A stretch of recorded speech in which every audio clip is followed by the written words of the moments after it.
감사합니다. 그리스도인이 서로 기도의 제목을 나누며 서로를 위해서 기도하는 것은 하나님께서 기뻐하시는 일입니다. 우리 삶에 어떤 특별한 어려움이나 고난과 문제를 당할 때 기도를 부탁할 수 있고, 합심하여서 함께 기도하는 믿음의 공동체가 있고, 신실하고 경건한 믿음의 형제 자매가 우리에게 있다라는 것은 주님의 은혜이고 복입니다. 그렇게 우리의 문제를 놓고 기도 부탁을 했을 때 늘 기도 가운데 평소에도 하나님을 깊이 만나고 날마다 주님과 친밀한 교제 가운데에 있는 그런 성령의 충만한 분이 내 곁에 와서 내가 기도 때마다 당신과 당신의 문제를 기억하면서 기도합니다. 주께서 당신의 기도 제목에 반드시 은혜로 함께 하시고 도와주실 것입니다 라고 말해준다면 아마 큰 위로와 힘이 되고 격려가 될 것입니다. 구약시대의 유대인들에게 하나님께 가까이 나아간다는 것은 무척이나 제약된 일이었습니다. 그렇게 일반적인, 우리가 지금 생각하는 그런 일반적인 복이 아니었습니다. 일반 사람들은 물론이거니와 하나님의 성전에서 제사를 맡아 봉사하는 제사장들마저도 하나님의 특별하신 임재의 장소인 지성소에 들어간다라는 것은 그들에겐 허락되지 않았습니다. 오직 대제사장만 지성소에 들어갈 수가 있었고, 그 대제사장마저도 1년에 단 한 차례 대속죄일에 지성소에 들어갈 수 있었고, 그나마도 들어가는 절차와 과정이 세밀하고 복잡했습니다. 제사장은 물리적으로 하나님께 가장 가까이 나아가 하나님께 백성을 위하여 간구할 수 있는 백성의 중보자였습니다. 그렇게 하나님께 더 가까이 나아갈 수 있는 대제사장이 당신을 위해서 기도하고 있다면 그 사람은 어려움 가운데서도 큰 용기와 평안을 느끼게 될 것입니다. 사무엘상 1장에 한나는 자녀가 없어서 늘 괴로워하였음을 기록합니다. 매년 남편과 함께 가족들이 여호와의 전에 올라가서 예배와 제사를 드렸지만 한나는 행복하지 않았습니다. 그러다 한 번은 여호와의 전에 그 한 귀퉁이에서 그 마음의 고통과 슬픔, 괴로움을 하나님께 쏟아놓으면서 통곡하며 서원으로 기도할 때 소리는 내지 않았지만 입술을 움직이며 속으로 말하면서 오래 기도하는 그 모습을 보고서 문 옆에 앉아있던 엘리 제사장은 한나가 술 취해서 그렇게 술 취한 모습으로 있는 것으로 오해하고 한나를 책망합니다. 그때 한나는 자신이 술 취해서 그런 것이 아니라 여호와 앞에 자신의 슬프고 원통한 심정과 격분을 토로한 것이라고 설명을 합니다. 그때 엘리는 대답하기를 평안히 가라. 이스라엘의 하나님이 네가 기도하여 구한 것을 허락하시기를 원하노라 라고 축복합니다. 사무엘상 1장 18절에 한나는 그에 대해서 이렇게 대답합니다. 당신의 여종이 당신께 은혜 입기를 원하나이다 하고 가서 먹고 얼굴에 다시는 근심 빛이 없었더라. 엘리 제사장은 우리가 성경에서 보아 알듯이 그다지 신실하지도 않았고 경건하지도 아니하였던 대제사장이었지만, 한나는 하나님께서 세우신 그 대제사장의 말을 하나님의 응답으로 받아들였고 그 마음의 용기와 평안을 얻었습니다. 그리고 하나님께서는 한나의 믿음의 기도에 응답하셔서 자녀를 주셨습니다. 엘리 제사장과 같이 흠이 있고 영적으로 무기력한 그러한 대제사장의 중보를 통해서도 하나님께서 자기를 찾는 믿음의 백성을 위하여 하나님의 복을 그렇게 베풀어 주시기를 기뻐하신다면, 항상 하나님 앞에 흠이 없고 완전하며 경건한 대제사장이 우리를 위해서 간구하시고 도우시는 그 중보를 통해서는 하나님께서 얼마나 더 큰 복과 은혜를 우리에게 베풀어 주시기를 기뻐하시지 않겠습니까? 더구나 그 대제사장이 우리를 위해서 하늘의 영광과 보좌를 버리시고 이 땅에 오신 하나님의 아들이요 우리의 죄를 사하시기 위하여 십자가에서 희생제물로 자기 자신을 내어주신 우리의 구주시라면 하나님께서 우리를 위한 우리의 대제사장 예수 그리스도의 중보와 간구에 얼마나 더욱 크신 복과 능력으로 믿는 자 안에 역사하시지 않겠습니까? 히브리서는 예수 그리스도의 위대하심과 우월성을 강조하고 있습니다. 그런데 그 예수 그리스도의 우월성과 위대하심이 믿는 우리에게 오늘 어떤 의미가 있는 것입니까? 그가 믿는 자들을 위하시는 우리의 큰 대제사장이 되신다라는 것은 얼마나 큰 은혜이고 복인지, 우리에게 현실적으로 얼마나 하나님의 크신 능력 가운데 있는지를 깨달으라는 것이죠. 그의 사랑, 그의 구원, 그의 은혜와 능력, 그의 동행하심이 어떤 복인지를 우리가 알게 될 때에 우리는 우리 삶에 우리가 직면하는 일들과 문제와 고통과 어려움을 대하는 그 모습, 그 마음, 그 생각이 달라지게 될 것입니다. 우리에게는 우리를 위하시고 우리와 늘 함께 하시며 우리를 도우시는 우리의 큰 대제사장이 계시는데, 그는 천사보다도 모세보다도 그리고 구약의 대제사장보다도 더욱 탁월하시고 더욱 큰 소망과 복이 되시는 우리의 주님이시다라는 것입니다. 히브리서 기자가 우리에게 가르쳐주기 원하는 것이 바로 이것입니다. 이러한 관점으로 히브리서를 우리는 읽으며 오늘의 설교도 들을 수 있기를 바랍니다. 오늘 본문부터 10장까지는 심오한 기독론을 다루기 때문에, 기독론 예수 그리스도에 관한 교리입니다. 기독론을 다루기 때문에 이 부분을 읽으면서도 또 특히 설교를 들으면서도 우리는 지루해지기 쉽습니다. 예수 그리스도에 관하여 신학적으로 다소 난해한 주제를 다루고 있고 구조적으로도 복잡한 내용들을 설명하고 있기 때문에 흥미를 잃을 수 있습니다. 하지만 아주 중요한 내용입니다. 왜냐하면 그리스도에 관한 바르고 온전한 지식이 우리로 하여금 영적으로 성장하고 성숙하게 하며 외부의 핍박이나 유혹에도 흔들리지 않고서 끝까지 견고한 신앙으로 서도록 할 것이기 때문입니다. 그래서 히브리서 기자도 5장 11절에 너희가 언제까지 어린아이처럼 단단한 음식은 못 먹고 젖이나 먹어야 할 자로 남아 있겠느냐라고 도전하고 있는 것입니다. 어려운 주제를 이제 다루려고 하니까 먼저 마음을 다 잡아놓는 겁니다. 어려운 주제 나온다고 귀를 막지 말고 언제까지 어린아이처럼 그렇게 쉬운 것만 듣겠느냐, 그 어려운 이 주제를 다루기 전에 그렇게 지금 마음을 경각심을 주고 있는 것이죠. 우리에게도 동일한 권면이고 격려입니다. 오랜 신앙생활을 해왔어도 성경의 심오한 신학적인 지식과 이해는 없고, 그래서 날마다 초보적인 신앙에만 머물러 있다면 영적 성숙과 성장은 미비할 수밖에 없는 것이죠. 설교를 들을 때 성경의 구절과 내용이 무엇을 의미하는지 알아야 되고, 그래서 그 설교 말씀의 가르침과 교훈을 자신의 삶에 적용하는 데 관심을 두어야 합니다. 성경 본문을 읽었으면 이제 그 본문이 무엇을 의미하는지, 어떻게 해석이 되는지, 그리고 우리와 관련하여 무엇을 교훈하고 적용해야 되는지를 생각하면서 정말 설교자가 설명하는 그것이 그러한가 아닌가를 말씀 구절 하나하나를 같이 보면서 검증하며 설교를 들어야 하는 것입니다. 그래서 설교 본문도 읽는 것이고요, 설교를 이야기할 때 어디에 어느 성경 몇 장 몇 절이라고 언급하는 것이고요, 그러할 때 여러분이 찾아서 읽기도 하고 정말 그러한 말이 맞는가 보라는 것입니다.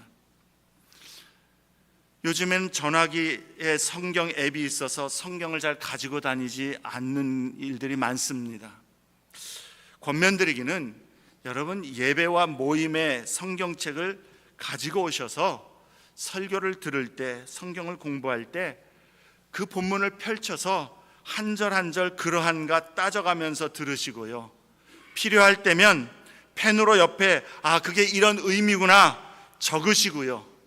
그래서 그 부분을 다시 읽을 때 생각날 수 있도록 그렇게 성경을 더 깊이 연구하도록 노력하시기를 바랍니다. 적어가면서 읽으면 좋습니다. 성경에다 직접 옆에다 성경책 너무 깨끗한 거 갑오로 물려줘봐야 성경 우리 엄마 아빠는 안 읽었나 그 말밖에 안 듣겠죠.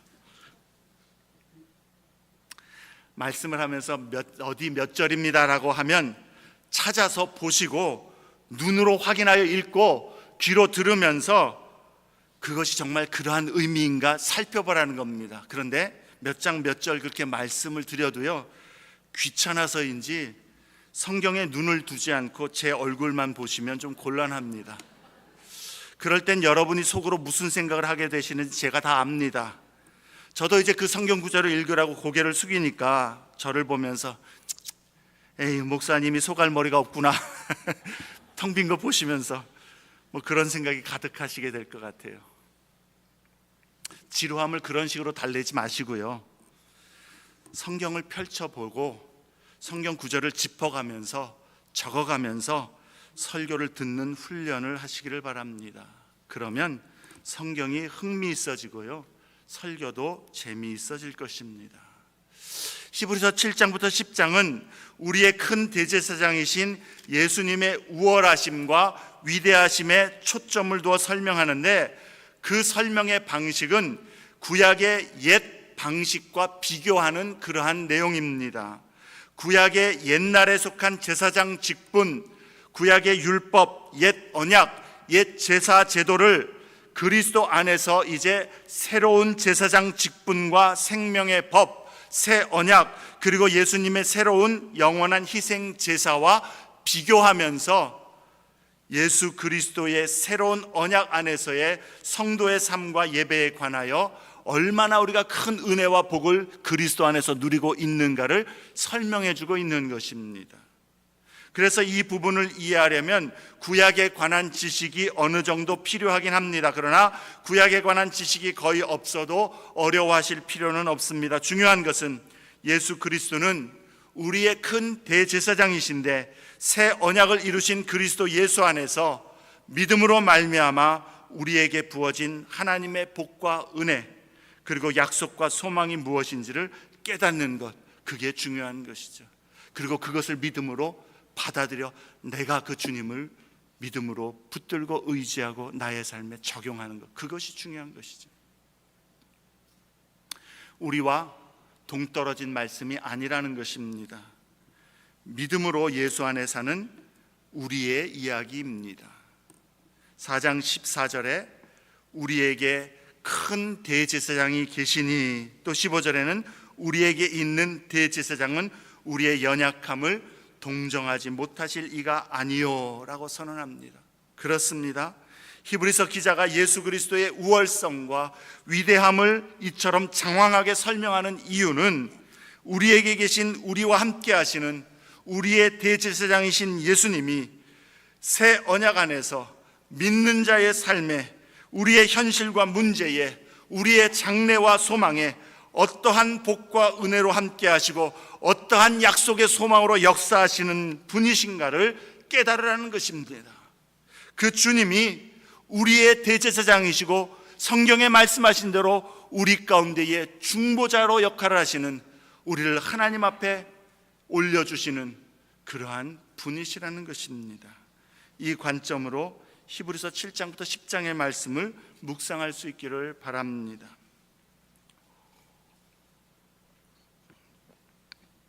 (7장은) 예수님의 제사장 직분이 구약의 그 레위 제사장 직분보다 훨씬 더 우월하다는 것을 설명하고 있습니다.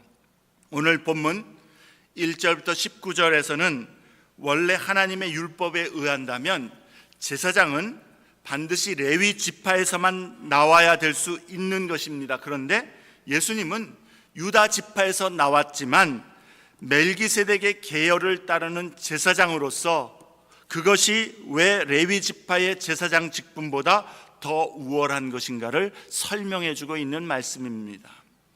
1절부터 10절의 설명은 창세기 14장 18절부터 20절의 내용에 관한 설명입니다.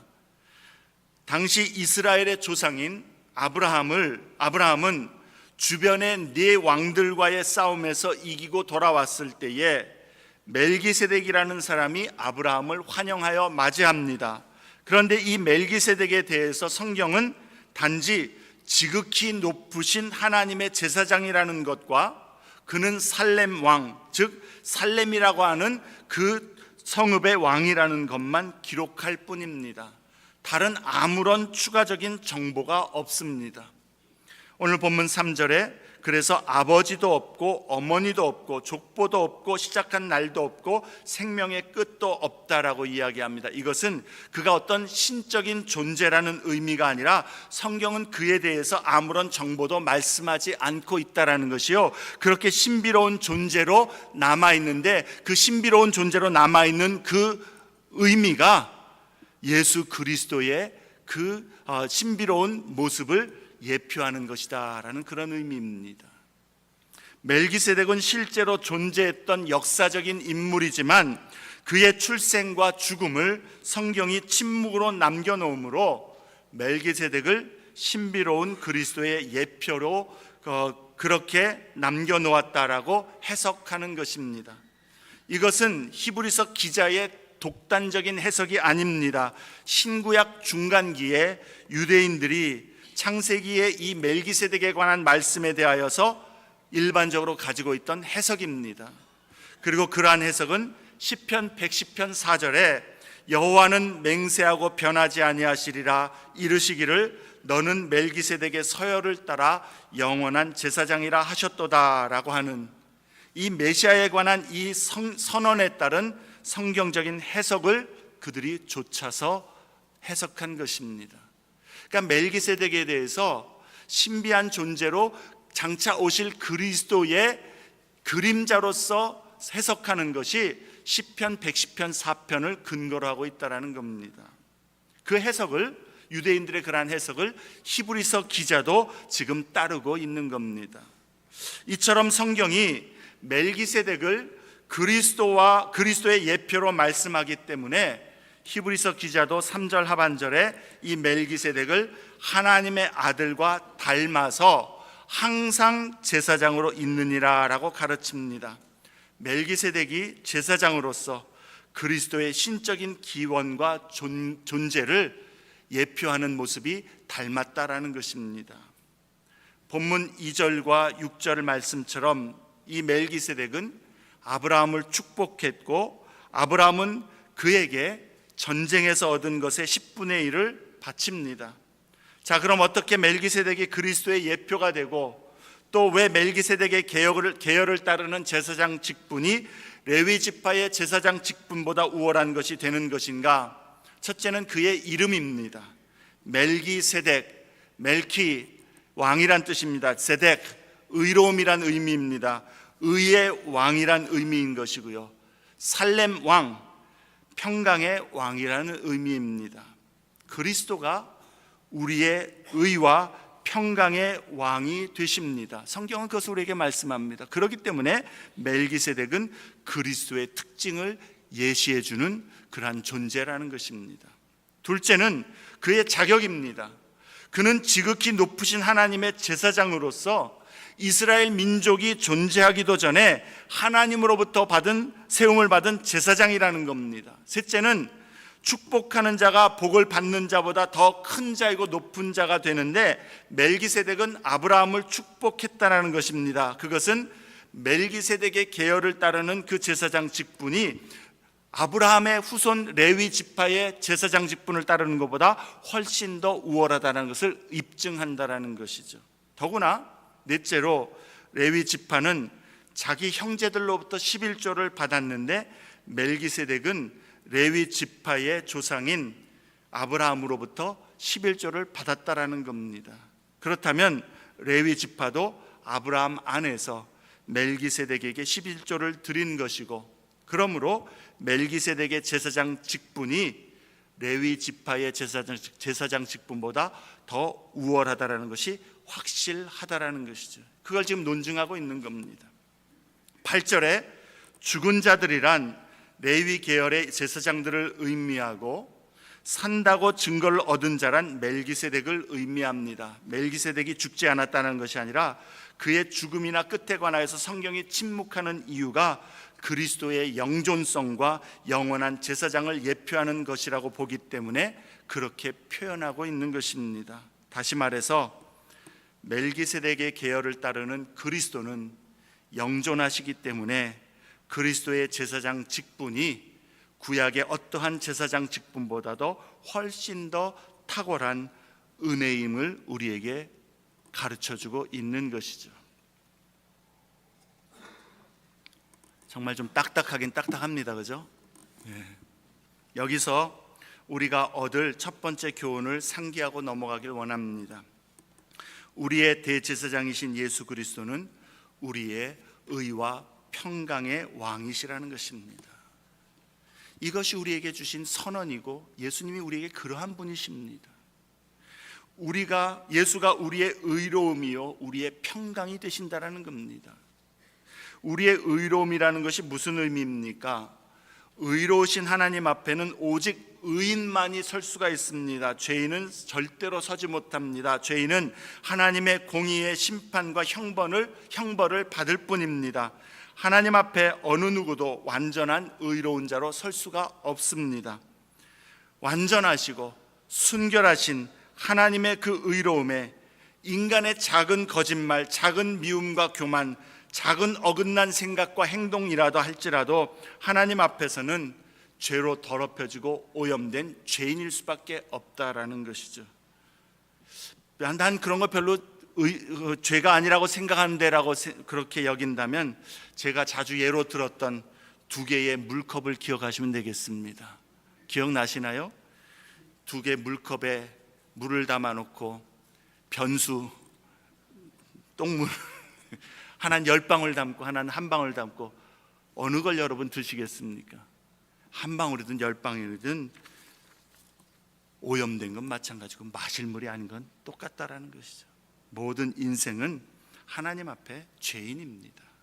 인간은 죄를 지어서 죄인인 것이 아니라 죄성이 그 본성에 있기 때문에 죄를 지을 수밖에 없는 것입니다. 죄인이기 때문에 죄를 짓는 것입니다. 그래서 모든 인간은 죄인입니다. 그런데 그러한 죄인인 우리가 어떻게 의로우신 하나님 앞에 설 수 있습니까? 하나님의 아들이 성령으로 잉태되어 인간이 되어 우리 가운데 오셨고 그가 예수 그리스도입니다. 예수님은 우리와 똑같은 한 인간으로서 다만 아담처럼 죄성이 없으신 모습 가운데에 그의 완전한 순종으로 모든 죄의 유혹과 시험을 이기셨고 완전한 의로운 삶을 이루심으로 한 의인이 되셨습니다. 완전한 의인입니다. 그 의로우신 예수께서 죄인인 우리를 구원하시기 위해서 십자가에서 희생제물로 우리의 모든 죄가를 대신 짊어지시고 이제 우리가 예수를 구주로 믿을 때에 우리의 죄는 그가 다 가져가시고 그의 완전한 의로움은 우리에게 전가시켜 주신 것입니다. 그래서 예수 그리스도를 구주와 주님으로 믿고 예수 안에 거하는 자는 죄사함과 정결함을 얻었고 예수님의 의로움으로 인하여 하나님 앞에 의로운 자로 서게 하신 것입니다. 이것이 예수가 나의 의로움이라는 그런 의미입니다. 예수님의 완전한 의로움을 나의 의로움으로 믿는 자에게 나의 의로움으로 입혀주신 것입니다. 내가 의로워진 것이 아니라 나는 내 안에 여전히 죄성이 있고 더러움이 있고 부족함이 있는데 예수님의 의로움을 우리에게 입혀주시고 우리의 더러운 죄와 허물을 예수님의 의로움으로 덮어 가리워 주신 것입니다. 그래서 그 예수님의 의로움으로 가려진 상태에서 우리는 하나님 앞에 나아가 하나님 앞에 설 수 있게 하신 것입니다. 이게 예수가 우리의 의로움이란 의미입니다. 그래서 우리가 하나님 앞에 예배할 수 있는 것도 자격이 없지만 예배로 나아갈 수 있고 기도로 하나님 앞에 나아가서 아버지라 부르며 간구하여 그의 응답을 기대할 수 있는 이유도 하나님이 우리를 들으실 것이라는 확신도 나의 무엇 때문이 아니라 예수님의 의로움 때문입니다. 지금도, 그리고 장래에도, 우리가 하나님의 심판대 앞에 설 때에도 우리 예수가 우리의 의로움이시기에 예수 안에 있는 자는 하나님 앞에 나아가 서게 될 것이고 하나님 앞에 의롭다 인정함을 받게 될 것이고 완전한 모습으로 그때는 변화되어 하나님의 나라에 들어가 영생 복을 누리게 될 것입니다. 예수는 또한 평강의 왕이십니다. 예수로 인하여 하나님 앞에 의로운 자로 서는 성도는 이제 하나님과 화평함을 누리게 되었고, 그리고 그 하나님과의 화평함을 누리게 되는 그 의로움 뒤에는 언제나 평강이 뒤따른다는 사실입니다. 하나님과의 화평함뿐만 아니라 이제 그 하나님과의 화평함 가운데 있는 그 주의 백성들은 그 삶이 하나님의 끊을 수 없는 사랑과 은혜와 돌보심과 주권 아래 놓여 있게 되었기 때문에 전능하신 하나님이 그 십자가에서 자기 아들의 생명으로 구원하신 그 주님의 백성들을, 그 자녀들을 책임져 주시기 때문에 언제나 그 믿는 자는, 하나님과 화평한 자는, 예수 그리스도로 의로움을 입은 자는 이제 하늘의 평강으로 그 모든 삶과 존재를 둘러쳐 인도하시는 복을 누리게 하시기 때문입니다. 더구나 우리의 대제사장인 예수님은 지금도 하나님 보좌 우편에서 우리의 샬롬을 위하여 기도하시고 우리를 돌보십니다. 그러기에 우리에게 계신 대제사장은 실로 레위 제사장 직분보다 더 위대할 뿐만 아니라 우리에게 진정한 의와 평강의 복을 누리게 하시는 분이시라는 것이죠. 11절부터 19절에서는 멜기세덱을 통한 예수의 대제사장직에 대해서 합법성을 말하고 있습니다. 설명하고 있습니다. 레위 제사장 직분이 있고 율법이 그것을 규정하는데 왜 멜기세덱의 계열을 따른 제사장직이 필요한가, 그것이 왜 적법한가를 따지는 그런 질문에 대한 답입니다. 11절과 19절이 주요 핵심입니다. 레위 계통의 제사장 직분으로는 온전케 함을 얻을 수 없기 때문에 더 좋은 소망, 곧 멜기세덱의 제사 직분이 필요하다라는 것입니다. 어떤 온전케 함을 말하는 것입니까? 19절 하반절에 우리가 하나님께 가까이 나아가도록 할 수 있는 온전함을 의미합니다. 레위 제사 직분이 우리로 하여금 하나님께 가까이 가도록 하지 못하고 오직 율법으로 우리가 하나님 앞에 죄사함이 필요한 자라는 것만을 더욱더 깨닫도록 할 뿐이라는 것입니다. 그래서 그 율법으로는 우리를 정결케 할 수가 없고 율법으로는 우리의 마음을 새롭게 할 수가 없다라는 것입니다. 그래서 전혀 다른 제사장을 세울 필요가 있고, 또한 12절에 하나님께 가까이 나아가는 법도 변해야 함을 의미하고 있습니다.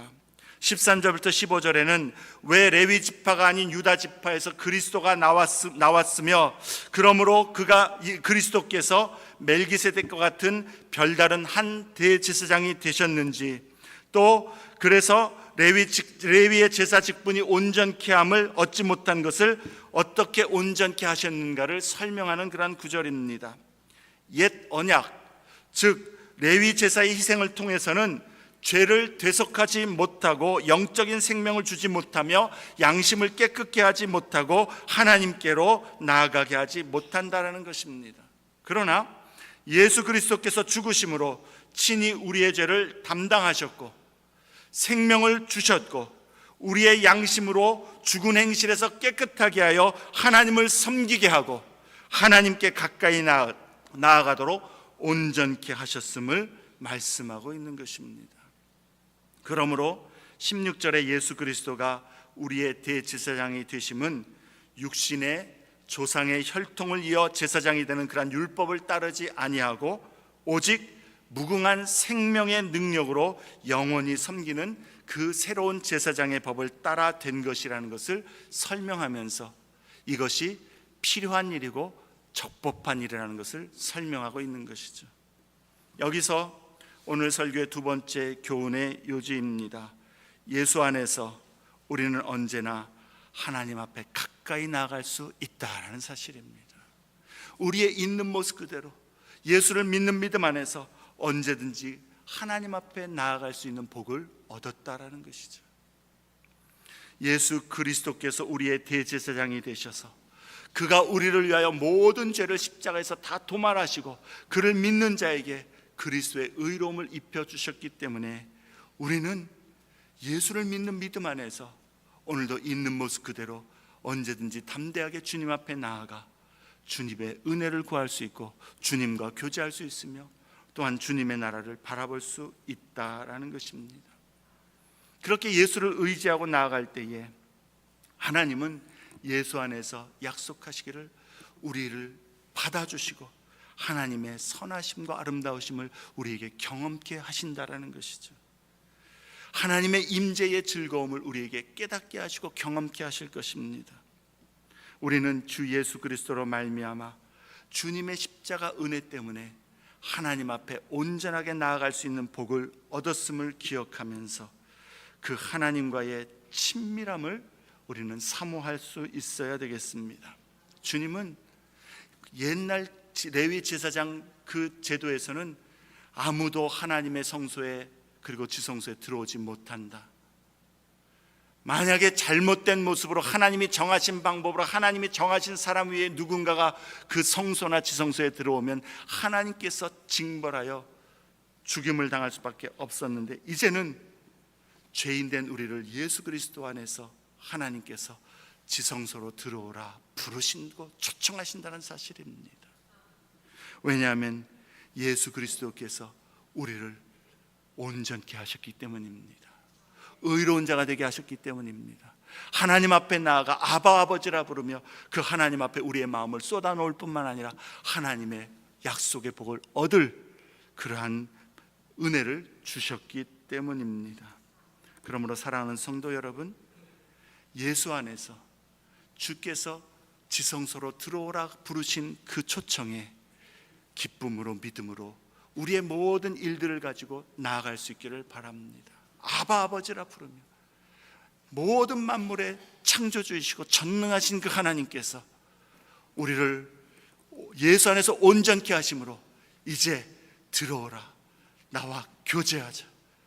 내가 너희의 기도를 듣고 너희의 말을 듣고 너희의 삶을 붙들겠다는 그 약속으로 들어오라 초청하고 있다라는 사실입니다. 이것이 우리의 세 번째 요지입니다. 예수 그리스도는 우리를 하나님 앞에 나아가 온전하게 서게 하실 뿐만 아니라 이제 우리의 삶에서도 우리를 온전케 하시고 도우시는 우리의 대제사장이시라는 것입니다. 그 예수님 앞에 우리는 우리의 문제와 일들을 가지고 나아갈 수가 있습니다.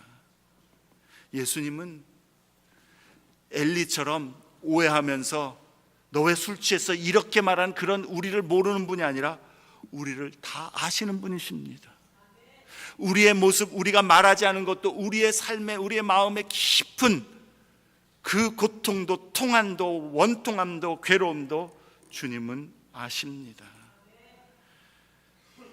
어쩌면 다른 사람들의 고통과 아픔은 주님이 아시는지 모르겠지만 나는 주님이 모르시는 것 같아라고 생각하시는 분이 있습니까? 그렇지 않습니다. 우리에게 계신 대제사장은 우리의 모든 일들을 그 전능하신 지혜로 아실 뿐만 아니라 그 능력 아래 우리를 품으시고 그 무궁한 생명의 능력으로 우리를 인도하여 주시기를 기뻐하시는 우리의 주님이시오 대제사장이십니다. 엘리처럼 그렇게 무능하고 경건하지도 못하고 또 정말 우리가 볼 때에도 참 부족한 사람이었음에도 하나님이 그의 백성을 위해서 대제사장으로 세우셨기 때문에 그의 말을 통하여 하나님의 백성을 축복하기를 기뻐하셨다면 자기 아들 예수 그리스도께서 십자가에서 자기의 목숨을 내어주기까지 그렇게 사랑하셔서 그 보혈로 구원하시고 그래서 그 사랑으로 붙들기 원하시는 주님의 자녀들의 그 기도를, 그들의 기도를 붙잡아 그들을 도우시고 온전케 하시며 인도하시는 우리의 대제사장이신 아들 예수 그리스도의 그 간구를, 그 축복을, 그 중보를 우리 하나님께서 얼마나 더 기쁘게, 얼마나 더 크고 놀라운 은혜와 능력으로 우리에게 베풀어 주시지 않겠느냐라는 것입니다. 그러므로 여러분, 우리에게는 우리의 연약함을 동정하지 못하는 분이 아닌 다 동정하시는 큰 대제사장이 계시니 이 고백 붙들고, 그렇습니다 주님, 예수님은 나의 대제사장이십니다. 나의 모든 문제와 나의 모든 일들과 나의 모든 삶의 그 괴로움들을 주님 앞에 맡겨드리기를 원합니다. 그렇게 주님 앞에 나아가게 될 때에 주님은 우리를 도우시고 또한 우리를 온전케 하시는 은혜의 주님이심을 우리는 믿어야 할 줄로 압니다.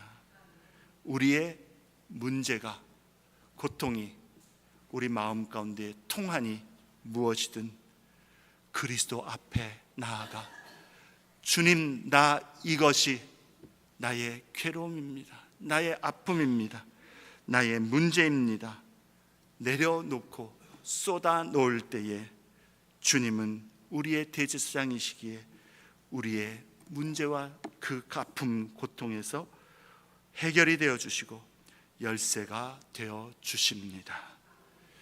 말씀을 기억하시면서